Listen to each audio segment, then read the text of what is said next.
What's going on, everybody? It is Cam here with Easy Work Acres, and today we're going to talk about trying to sell your eggs on a small scale farm. We've had a little bit of experience with this. Obviously, we're not professionals, we're small scale, we're just getting started, but we have a year under our belt, and these are the things that have helped us in order to not only sell eggs, but continue to expand our operation. I have a background with social media marketing and things like that with my job as a personal trainer, and I've used a little bit of this to kind of help in us being able to sell more eggs. So hopefully this helps you all. So first off, your number one question is going to be where to sell your eggs. So when I was thinking of this, like the number one thing for me was, now that we live out in a rural area, you see often that people have signs in their front yard like fresh eggs, $3 or whatever it is. And I always just wondered, like, there's no way I would ever just drive up to someone's house and knock on their door to buy some eggs. That just seems like an uncomfortable thing for me. People can be territorial. They don't want you to walk on their house. I'm assuming if they have a sign out front that they expect it, but I feel like a lot of people would be uncomfortable with doing that.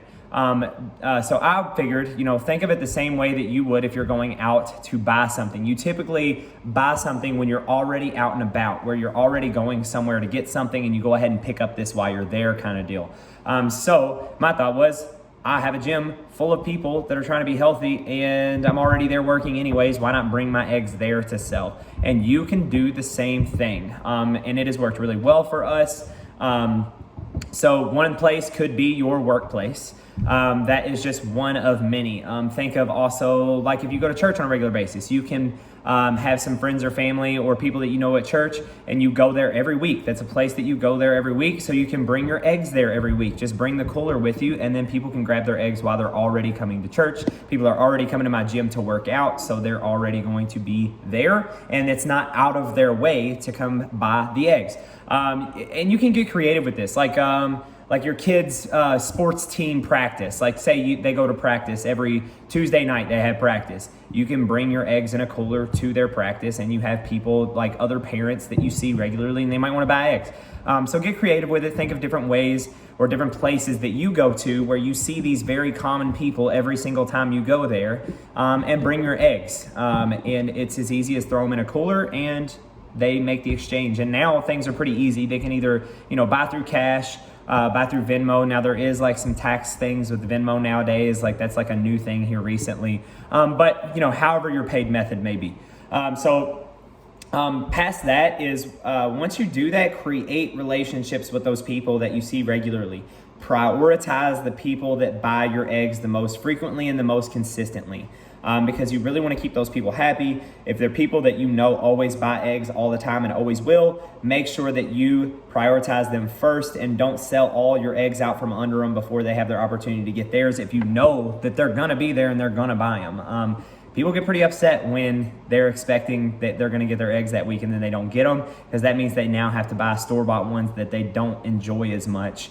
And now you've caused a little bit of an issue. So try to prioritize those people that buy your eggs most consistently and very regularly. Now moving on from that is making sure that you have created a steady supply of eggs. So maybe you have, you're selling all the eggs that you can sell at this point, and now you need to expand.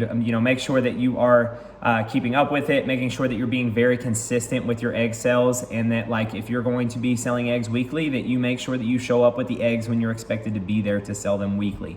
We have had this issue before where I got inconsistent with what day I was bringing the eggs and what camp time and stuff like that at my gym.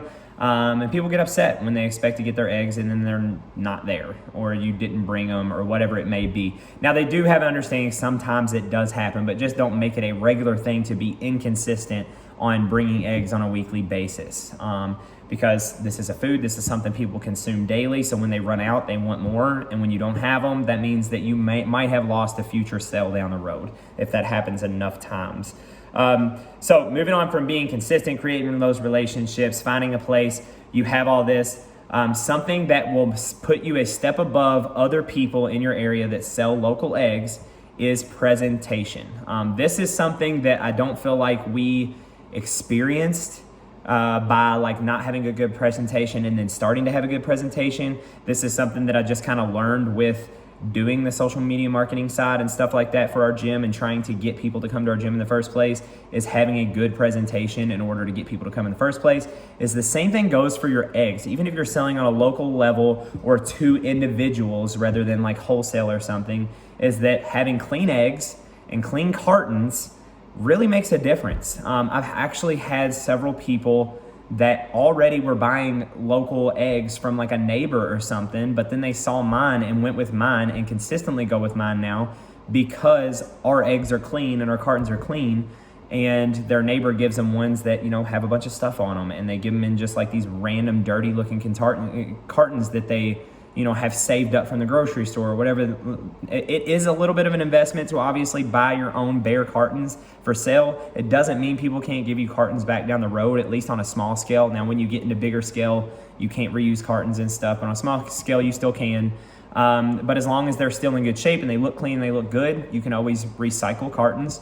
But that upfront cost is worth it because you're able to, you know, beat out other competitors in egg sales. And then two, is have a variety. So something that I feel like our people that buy our eggs really enjoy is the variety color of eggs, because it is not something they typically see anywhere else. So if you can, get layers that lay all different varieties of colors. It really makes a difference, especially if you're selling in like an area where it's like at least semi-city-ish, because these city people are not used to seeing all those different colored eggs. It looks really pretty in a carton, it looks really cool, and it just improves your presentation, and again, will likely get you the sell over somebody else they might be buying from locally or a grocery store in general. It might even allow you to up your price in what you sell because you have this large variety, they look pretty, they're clean and everything else, and then they're locally raised. So give the presentation thing a try if you aren't already, because it really can make a difference in whether you make a sale or not, just coming from a sales background in general. Now, from here, you're successful, you're selling your eggs, you have great presentation, you have a steady supply, you've created relationships, all this stuff is going good. Now you have so much demand that you don't have enough supply. What do you do with all those egg profits? You invest it back into more hens. You invest it back into, I don't know, maybe you start incubating your own eggs. You can use the profits from your eggs to continue expanding your operation. And that's exactly what we've done with ours. So essentially everything that we have profited in the past, which sadly I lost all of my whole spreadsheet with all my profits on it. So hopefully in the future, I can kind of break down what we've done and how we've reinvested things in the future as we go into this next year. But essentially everything that we have profited with our chickens, we have put right back into our farm. So any profits from eggs, we've either bought more hens, we bought that greenhouse that the hens are in for the wintertime, we've done things to their coop, it pays for their feed, to where not only are we making profits, but we're able to have chickens for our own eggs, for our own needs, and then making profit enough to continue expanding our operation as we go. So use these egg profits to invest them in other things in your farm that can hopefully continue to expand your operation and allow you to sell even more eggs as the demand increases. And right now we're in a egg shortage at this current time period. So egg demands are really high right now anyways, but even before the demand was there for the egg shortage, we had a large demand for our eggs just simply because once people start trying these local eggs, they really enjoy them. They really see the difference in the quality of the eggs that they get versus what they buy in the store. So definitely continue expanding as the demand rises because it will be worth it. So that's all I got for you today. Hopefully this was helpful to some of you. If you have a small egg operation, you're trying to expand it, or you've been trying to figure out a way to sell it and you can't figure out how or why people are not buying your eggs over somebody else's or whatever it may be, hopefully one of these things stood out to you that you might be able to help improve on. It's definitely things we have had struggles with in our own ways, and have just built our way up to where we're at. And it's not like we have a giant operation now, but this has allowed us to continue to start building our operation. So that's all I got for you. If you like videos like this, please like and subscribe because we'll be posting more of them. But that's all I got for you today. You guys have a great afternoon. I guess it's evening right now. So you guys have a great evening, and I will see you in the next video. Thanks for watching.